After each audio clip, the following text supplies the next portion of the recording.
Selamat berjumpa kembali dalam layanan audio Sahabat Seperjalanan. Hari ini adalah hari Senin 4 November 2024. Tema renungan sade teduh kita dengan judul Kaya di dalam segala hal. Firman Tuhan terambil dalam 1 Korintus pasal 1 ayat 4 sampai dengan ke-6.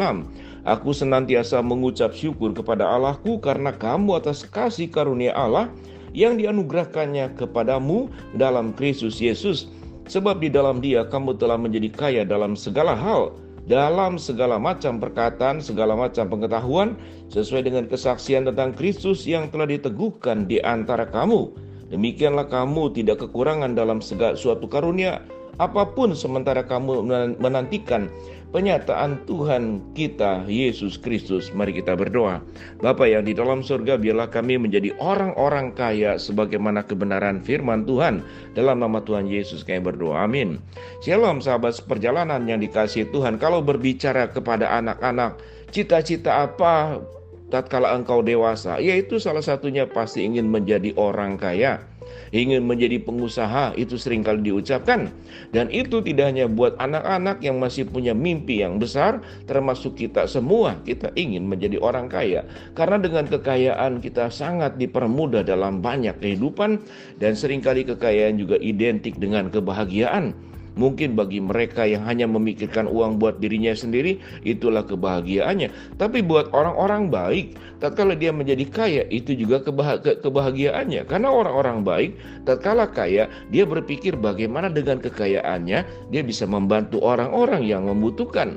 Mungkin membuka pendidikan, membuka sekolah, membuka panti jompo, membuka tempat-tempat pelatihan, mungkin menolong, membantu untuk kondisi lingkungan, agar lingkungan bersih dari bibit penyakit, menolong juga agar saluran air yang ada di tempat sekitar kita, di kampung-kampung kumuh, itu bisa berjalan dengan baik, memberikan fasilitas air bersih kepada tempat-tempat yang tidak memadai dan tidak memiliki air bersih.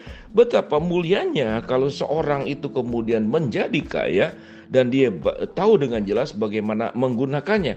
Dan firman Tuhan pun mengajarkan demikian, supaya engkau menjadi kaya di dalam segala hal. Itu catatan ayat yang kelima.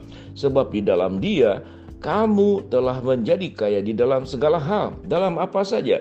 Dalam segala macam perkataan dan segala macam pengetahuan dan segala macam karunia, supaya engkau tidak kekurangan dalam suatu karunia manapun sementara kamu menantikan penyataan Tuhan kita Yesus Kristus. Yang tentunya siapa itu penyataan Tuhan Yesus Kristus? Pada saat kita di akhir zaman, Tuhan Yesus akan menyatakan dirinya datang kedua kalinya untuk kemudian merubah sebuah kehidupan yang fana dalam dunia ini kepada kehidupan yang kekal. Sehingga menjadi pribadi yang kaya dalam segala hal bukanlah sesuatu yang salah. Yang menjadi salah adalah tatkala Tuhan sudah memberikan kekayaan kepada kita, baik kekayaan pengetahuan, kekayaan karunia, kekayaan harta benda, kekayaan uang, kekayaan kesehatan, lalu kita menggunakannya dengan cara-cara buruk dan kemudian merugikan diri sendiri, merugikan orang lain. Yang prinsipnya semua tindakan merugikan adalah perbuatan dosa. Artinya kekayaan yang dimiliki untuk dipakai berbuat dosa. Orang yang pandai memakai kepandaiannya untuk menipu. Orang yang sehat memakai kepandaiannya untuk berbuat hal-hal yang buruk. Orang yang berpengetahuan memakai katakanlah pengetahuannya untuk merendahkan orang lain atau membodoh-bodohkan orang lain, mendungu-dungukan orang lain. Maka itu perbuatan dosa. Pada prinsipnya sahabat seperjalanan, menjadi kaya itu sesuatu anugerah Tuhan. Karena Tuhan yang kita sembah pun adalah Tuhan yang maha kaya. Mengapa Tuhan disebut sebagai yang maha kaya? Karena tidak ada yang lebih kaya daripada Tuhan. Dia pemilik alam semesta, Dia pencipta segala-galanya. Sehingga natur kaya adalah memang natur yang ada di dalam pribadi Tuhan sendiri. Kaya dalam kekuasaan, kaya dalam kemahatauannya, kaya dalam kasihnya, kaya dalam kebajikannya, kaya dalam segala anugerahnya. Kalau Tuhan sebagai sumber segala-galanya, maka sumber kekayaan sepenuhnya ada di puncak daripada pribadi Allah sendiri. Karena Bapa yang kita sembah adalah Bapa yang kaya, maka anak-anaknya juga sebagai anak-anak yang kaya. Tentu karena Bapa juga sebagai pribadi yang hidup dalam kebenaran dan kekudusan, sehingga anak-anaknya pun kita semua tidak cukup menjadi kaya saja, tapi hidup juga harus dalam kudus dan kebenaran. Karena kekayaan tanpa kekudusan dan kebenaran, maka kekayaan akan dipakai dalam keberdosaan dan kejahatan. Hanya itu saja dua bagian yang sifatnya itu adalah bertolak belakang. Di balik terang ada gelap. Kurang lebih seperti demikian. Kebalikan dari panas adalah dingin. Maka itu yang firman Tuhan katakan, kita tidak boleh suam-suam kuku. Kalau engkau hidup dalam kebenaran, hiduplah dalam kebenaran dengan sesungguh-sungguhnya, tapi juga bukan dibalik. Kalau engkau berbuat kejahatan, berbuatlah kejahatan dengan sungguh-sungguh, tidak demikian.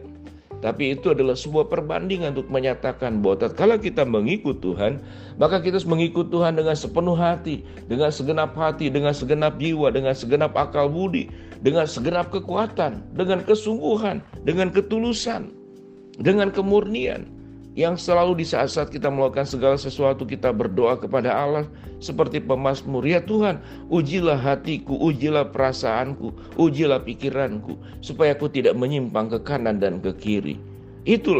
Maka itu adalah perintah Allah yang harus kita lakukan. Sahabat seperjalanan, tentu saya mendoakan kepada setiap sahabat seperjalanan menjadi orang kaya di dalam segala hal.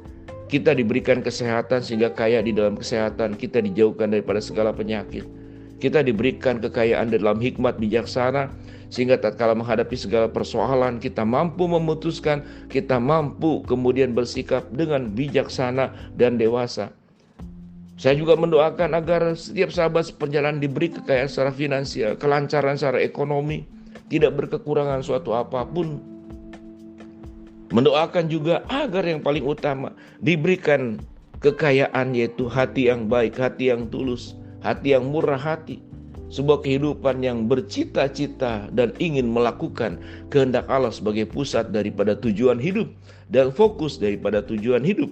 Sehingga tatkala Tuhan sudah memberkati kita menjadi orang-orang yang kaya di dalam segala hal, kita pun menjadi pribadi yang bisa memberkati banyak pihak juga di dalam segala hal sesuai dengan kemampuan dan keberadaan kita masing-masing. Karena setiap orang punya potensi, punya keunikan, punya kekayaan yang berbeda satu dengan yang lain. Seorang dosen punya kekayaan dalam pengetahuan pada bidangnya. Seorang yang sehat punya sebuah kekayaan untuk menolong orang-orang yang dalam segala kesulitan, termasuk pemadam kebakaran, mereka yang masuk dalam tim SAR, mereka yang masuk sebagai TNI, sebagai Polri. Maka kesehatan itu adalah bagian yang sangat mendasar. Sebagai orang-orang yang berhikmat, mungkin kita akan memegang posisi-posisi jabatan tertentu sebagai hakim, sebagai penasehat, sebagai komisaris, sebagai kepala sekolah, sebagai pimpinan. Seluruhnya itu membutuhkan karunia-karunia, kekayaan karunia-karunia pada bidangnya masing-masing. Sahabat seperjalanan, mari kita terus berjuang agar yang firman Tuhan katakan, aku mengucap syukur kepada Allahku karena kamu oleh kasih karunia Allah yang dianugerahkannya kepada kamu dalam Kristus Yesus, sebab di dalam Dia kamu telah menjadi kaya dalam segala hal, dalam segala macam perkataan, segala macam pengetahuan, segala macam karunia di dalam Kristus Yesus. Mari kita berdoa. Terima kasih Bapa buat kebenaran firman Allah yang mengajarkan kami adalah orang-orang yang diberkati dan bisa kaya di dalam segala hal. Hamba-Mu berdoa buat sahabat seperjalanan yang sakit, Tuhan jamah sembuhkan. Sahabat seperjalanan yang sedang menghadapi masalah, Tuhan bukakan jalan. Sahabat seperjalanan yang sedang berdoa mengharapkan sesuatu, Tuhan kabulkan dengan cara dan waktu Tuhan. Di dalam nama Tuhan Yesus, jadikan kami menjadi pribadi-pribadi yang kaya di dalam segala hal, dan sehingga kami mampu memberkati banyak orang juga di dalam segala hal sesuai dengan karunia yang Tuhan titipkan kepada kami. Dalam nama Tuhan Yesus kami berdoa. Amin.